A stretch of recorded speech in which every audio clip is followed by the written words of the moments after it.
မ်းမိမယ်လွမ်းစရာရဲ့ကျုံမြောင်နှံစိတ်ဆန်းတွေကတတွဲပန်းလာရဲ့ဒါတွေကိုပဲနှစ်သိမ့်နေရတယ်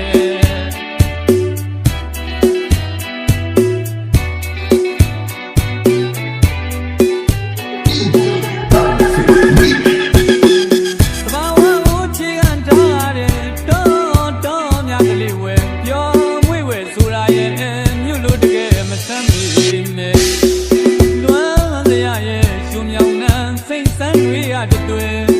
ပန်းလာရဲ့ဒါတွေကိုပဲနှစ်သိမ့်နေရတယ်မြည်ရာကနဘေးကအလမဝေးမြင်နေရွာဦးကထုံးနေရီညီညွတ်စရာအလုံးကောင်းကြောင်းစရာရေကန်ဆုံးတဲ့အော်ကြောင်း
ထွက်ကနေဝင်ရင်းမြမမဘဝဝမ်းသာရှာဖွေစားတောက်နေကြတယ်တငါလေးငယ်လေးတွေ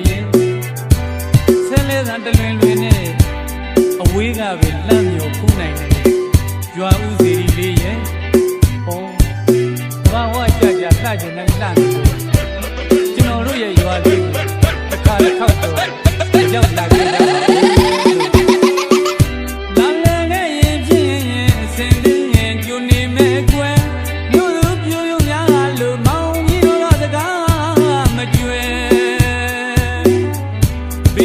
စိတ်ထားနဲ့အခမ်းပြပါမယ်